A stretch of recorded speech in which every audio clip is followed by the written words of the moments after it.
வணக்கம். இந்தியா பாகிஸ்தான் நாடுகள் எதிரெதிர் தாக்குதல்களை நடத்தி வரக்கூடிய நிலையில் அது சார்ந்த செய்திகளை தொடர்ந்து நாம் பார்க்கவிருக்கிறோம். அதற்கு முன்பாக நேரத்திற்கான தலைப்புச் செய்திகளை பார்க்கலாம். முப்படைகளின் தலைமை தளபதி முப்படைகளின் தளபதிகளுடன் பிரதமர் ஆலோசனை. தொடர்ந்து பாதுகாப்பு அமைச்சர் தேசிய பாதுகாப்பு ஆலோசகருடனும் ஆலோசனை நடத்திய பிரதமர். மே 7ஆம் தேதி நடத்திய ஆபரேஷன் சிந்தூரில் உயிரிழந்த 5 பயங்கரவாதிகளின் விவரங்கள் வெளியீடு. லஷ்கர்-இ-தொய்பாவைச் சேர்ந்த 2 பேரும் ஜெய்ஷ்-இ-முகமது அமைப்பைச் சேர்ந்த 3 பேரும் கொல்லப்பட்டதாக அறிவிப்பு. சண்டையிடும் நோக்கத்துடன் இந்தியாவை நோக்கி படைகளை நகர்த்துகிறது பாகிஸ்தான். செய்தியாளர்களை சந்தித்த விங் கமாண்டர் வியோமிகா சிங் தகவல். மருத்துவமனைகள், பள்ளிகளை குறிவைத்து தாக்குதல் நடத்துகிறது பாகிஸ்தான். கலோனல் சோஃபியா குரேஷி குற்றச்சாட்டு.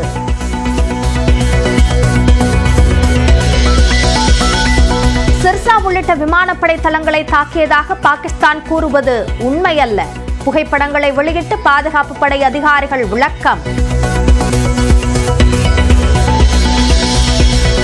இந்திய தாக்குதல்கள் குறித்து பாகிஸ்தான் பொய்யான தகவல்களை கூறி வருவதாக வெளியுறவுத்துறை செயலாளர் குற்றச்சாட்டு. ஆப்கானிஸ்தானை தாக்கியதாக கூறுவது உண்மையல்ல என்றும் விளக்கம்.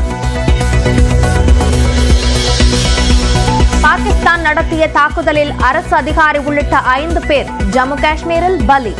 ரஜோரி பகுதியில் அப்பாவி பொதுமக்கள் 3 பேர் உயிரிழந்த சோகம். பாகிஸ்தான் தாக்குதலில் உயிரிழந்த ஜம்மு காஷ்மீரை சேர்ந்தவர்களின் குடும்பங்களுக்கு தலா 10 லட்சம் ரூபாய் நிதி உதவி. முதலமைச்சர் உமர் அப்துல்லா அறிவிப்பு. சண்டிகரில் ராணுவத்தில் தன்னார்வலராக சேர ஒரே நேரத்தில் திரண்ட நூற்றுக்கணக்கான இளைஞர்கள். மாவட்ட நிர்வாகத்தின் அழைப்பை ஏற்று வந்தவர்கள் பாகிஸ்தானுக்கு எதிராக கண்டன கோஷங்கள்.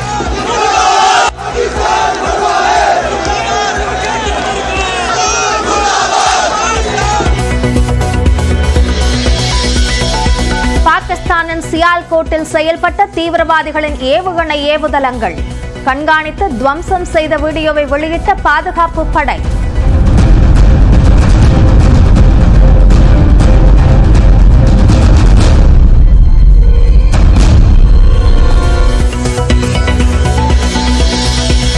பஞ்சாப், ஹரியானாவில் வயல்வெளிகளில் விழுந்து கிடக்கும் ஏவுகணைகள், ட்ரோன்கள்.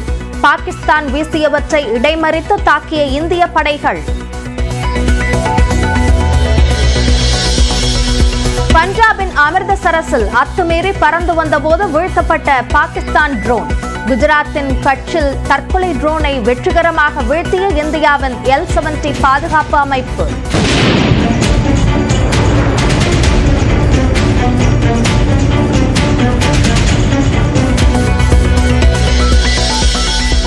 எல்லை அருகே செயல்பட்ட பாகிஸ்தான் மற்றும் தீவிரவாதிகளின் ட்ரோன் ஏவுதளம் கண்காணித்து துவம்சம் செய்த இந்திய படைகள்.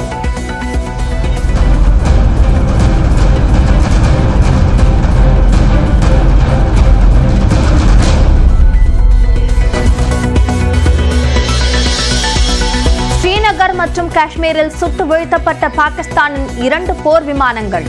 விமானிகள் எங்கே என தேடும் பணிகள் தீவிரம்.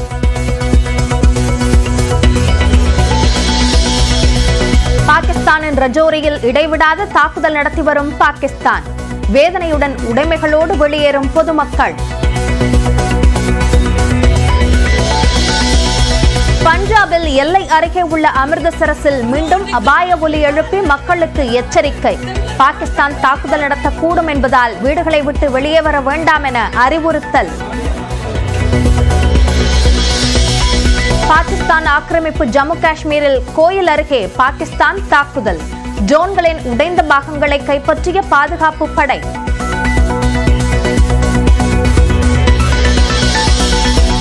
பாகிஸ்தான் தலைநகர் இஸ்லாமாபாத்தில் பெட்ரோல், டீசல் தட்டுப்பாடு. 48 மணி நேரத்திற்கு பெட்ரோல் பங்குகளை மூட அரசு உத்தரவு. கடைகளை மூடிவிட்டு வீட்டுக்குள்ளேயே இருங்கள். வதந்திகளை நம்ப வேண்டாம் என ராஜஸ்தானின் ஜெய்சால்மர் மக்களுக்கு காவல்துறை வேண்டுகோள். सभी प्रकार के प्रतिबंध किए जा चुके हैं। वाहनों का आवागमन बिल्कुल बंद रहेगा। सरकार की आवाजाही चाहे मानव सरल हो चाहे वाहनों का प्रवेश बिल्कुल नहीं रहेगा।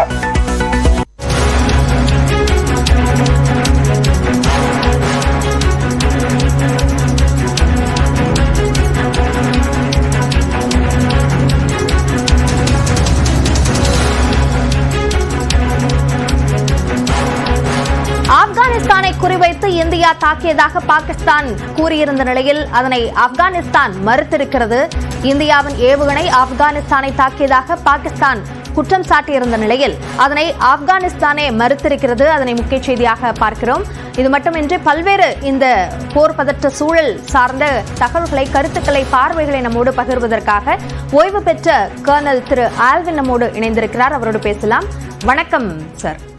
ஆப்கானிஸ்தான் மீது தாக்குதல் நடத்தியது இந்தியா என்று பாகிஸ்தான் ஒரு பொய்யான தகவலை பரப்பியிருக்கிறது. அதனை ஆப்கானிஸ்தானே மறுத்திருக்கிறது.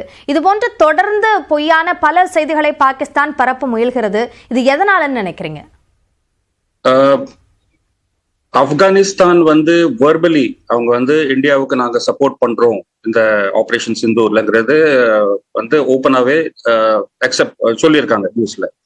ஸோ இப்போ என்னன்னா நம்ம ஒரு சைட்ல இருந்து நம்ம பாகிஸ்தானை தாக்குறோம். பேக் சைட்ல பாலுச்சிஸ்தான் அவங்கள ஒரு லிபரேஷன் ஆர்மி அவங்க ஆர்மியை தாக்குறாங்க. மூணாவது ஆப்கானிஸ்தான் அவங்களுக்கு சப்போர்ட் பண்ணல. அவங்க அந்த சைட்ல இருந்து தாக்குனாங்கன்னா அவங்க ஆர்மி 3 டைரக்ஷன்ல கமிட் ஆயிரும்.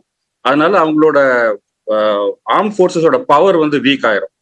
அதனால அவங்க என்ன ட்ரை பண்றாங்கன்னா இந்த ஃபால்ஸ் இன்ஃபர்மேஷன் மூலமா ஆப்கானிஸ்தான் மேல நம்ம தாக்குன மாதிரி ஒரு இமேஜை கிரியேட் பண்ணி ஆப்கானிஸ்தான் மக்கள் மனசுல ஒரு வெறுப்பை, ஒரு வெறியை உண்டாக்கி அவங்க பாகிஸ்தான்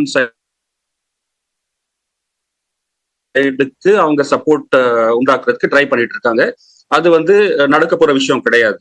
பிகாஸ் ஆப்கானிஸ்தானுமே பாகிஸ்தானால அவங்களோட பாலிசிஸ்னால ரொம்ப எஃபெக்ட் ஆன ஒரு கண்ட்ரி. ஸோ இது 3 சைட்ல இருந்தும் அவங்க தாக்கப்பட்டாங்கன்னா பாகிஸ்தானால ஒரு 2 நாள் கூட அவங்களோட ஆபரேஷனல் பவரை சஸ்டெயின் பண்ண முடியாது. அதுக்காக தான் இந்த மாதிரி ஒரு ஃபால்ஸ் இன்ஃபர்மேஷனை அவங்க ஸ்ப்ரெட் பண்ணிட்டு இருக்காங்க.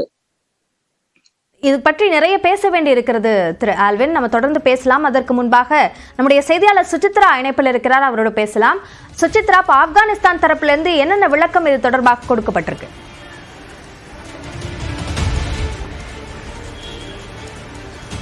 ஆப்கானிஸ்தானுடைய பாதுகாப்புத்துறை அமைச்சகத்தின் சார்பாக ஒரு விளக்கம் என்பது தற்பொழுது வழங்கப்பட்டிருக்கிறது. மிக முக்கியமாக பாகிஸ்தானுடைய அரசாங்கம் சார்பில் ஒரு அறிக்கை வெளியிட்டிருப்பதில் அது ஆப்கானிஸ்தானை நோக்கி இந்தியாவுடைய ஏவுகணை தாக்குதல் என்பது இருந்ததாகவும் ஆப்கானிஸ்தானிய பகுதிகளை குறிவைத்து இந்தியா தாக்குவதற்கு இன்று அதிகாலை முயற்சித்தது என்ற ஒரு அறிக்கையை பாகிஸ்தானினுடைய அமைச்சகம் பாதுகாப்புத்துறையும் இன்று வெளியிட்ட நிலையில் அதற்கு மறுப்பு தெரிவித்து தற்பொழுது ஆப்கானுடைய பாதுகாப்புத்துறை அமைச்சகம் அதிகாரப்பூர்வ அறிக்கையை வெளியிட்டிருக்கிறது. ஆப்கான் பாதுகாப்புத்துறையினுடைய செய்தி தொடர்பாளரான இனாயத்துல்லா கவாரிஸ்மி அவர் அங்கு இருக்கக்கூடிய அந்த குரியத் ரேடியோ ஒன்றுக்கு அளித்துள்ள பேட்டியில் இந்த ஒரு கருத்தை அவர் அதிகாரப்பூர்வமாக ஒரு விளக்கமாக வழங்கியிருப்பதை மிக முக்கியமாக பார்த்து வருகிறோம். ஆப்கானிஸ்தானுடைய எல்லைப் பகுதிகளை குறிவைத்து இந்தியாவுடைய தாக்குதல் என்பது இருந்தது என்ற ஒரு கருத்து என்பது ஏற்க முடியாதது. அதுபோன்ற எந்த ஒரு தாக்குதலும் நடக்கவில்லை, உண்மைக்கு புறமான கருத்துக்களை கூறி வருகிறது என்ற ஒரு குற்றச்சாட்டை பாகிஸ்தானுக்கு எதிராக ஆப்கானிஸ்தானுடைய அரசாங்கம் தற்பொழுது முன்வைத்துள்ளதை மிக முக்கியமாக பார்க்கிறோம். இந்த விவகாரத்தில் இந்தியா மற்றும் பாகிஸ்தான் இடையே அது ஒரு மத்தியஸ்தர்கள் தளம் புரிவதற்கு ஒரு மீடியேட்டராக தாங்கள் தயாராக இருப்பதாக ஏற்கனவே ஆப்கானிஸ்தானுடைய தாலிபான் அரசாங்கமானது இந்தியாவுடைய வெளியுறவுத்துறைக்கும் பாகிஸ்தானுடைய அரசாங்கத்திற்கும் பல்வேறு ஒரு அறிவுறுத்தல்களை வழங்கியிருந்த நிலையில் இந்த ஒரு கருத்தை பாகிஸ்தான் ராணுவம் முன்வைத்திருப்பது அதிர்ச்சியை ஏற்படுத்தியிருப்பதாகவும் ஆப்கானுடைய அந்த பாதுகாப்புத்துறையினுடைய செய்தி தொடர்பாளர் இனாயத்துல்லா கவாரிஸ்மி தற்பொழுது அதிகாரப்பூர்வமாக அறிவித்துள்ளார். விரிவான விவரங்களுக்கு நன்றி சுசித்ரா. தொடர்ந்து திரு ஆல்வினிடம் பேசலாம். சார், இப்போ பள்ளி, கோயில்கள், மருத்துவமனைகள் இந்த இடங்கள்ல எல்லாம் பாகிஸ்தானுடைய ராணுவம் தாக்குதல் நடத்துறாங்க அப்படின்றத இந்தியா தரப்புல இருந்து சொல்லியிருக்காங்க. பொதுவாகவே ஒரு டிக்ளேர்டு போர் அப்படின்னும் போதே இந்த இடங்கள்ல எல்லாம் தாக்குதல் நடத்துறது ஒரு போர் குற்றம் அப்படின்னு சொல்லப்படும். இது ஒரு அன்டிக்ளேர்டு வார் அப்படின்னு நம்ம சொல்லலாம். அப்போ இந்த சமயத்துல இப்படியான தாக்குதல்கள் நடத்துறது இன்னும் பாகிஸ்தானை ஒரு சர்வதேச நாடுகளுக்கு மத்தியில பலவீனமாக்காதா? ரெண்டாவது, நீங்க நம்ம அந்த லைன் ஆஃப் கண்ட்ரோல் ஏரியாவை நம்ம போய் பார்த்தோம்னா அந்த பில்டப் ஏரியாஸ், அந்த வில்லேஜஸ், டவுன்ஸ், மாஸ்க்ஸ், குருத்வாரா எல்லாமே பார்டரை ஒட்டியே இருக்கும். Line of control international boundary மாதிரி ஒரு கிளியர்லி டிமார்கேட்டட் லேண்ட் கிடையாது. ஸோ அதுல என்ன ஆகும்னா எந்த விதமான ஃபயரிங் நடந்தாலும் அது இன்வேரியபிளி வந்து எப்படியும் வந்து நம்ம சிவிலியன் பாப்புலேஷன் ஏரியால டெஃபினட்டா போய் இவ்வளோ அதை எஃபெக்ட் பண்ணதான் செய்யும். அதுக்கான தேவையான ப்ரிகாஷன்ஸ்லாம் இருக்கு, அதெல்லாம் இன் பிளேஸ் உண்டு அந்த ஏரியால. பங்கர்ஸ் வந்து அவங்க வந்து பங்கர்ஸ் கிரியேட் பண்ணி வச்சிருப்பாங்க. இது வந்து ஒரு கொலாட்ரல் டேமேஜ் டெஃபினட்டா இந்த லைன் ஆஃப் கண்ட்ரோல் ஏரியால ஆகதான் செய்யும். வென் ஆர்டிலரி மிசைல்ஸ் ராக்கெட்ஸ் எல்லாம் ஃபயர் பண்ணும்போது, பிகாஸ் அங்களோட டெரெயின் அப்படி அந்த வில்லேஜஸ் வந்து லைன் ஆஃப் கண்ட்ரோல் ஒட்டியே இருக்கும்.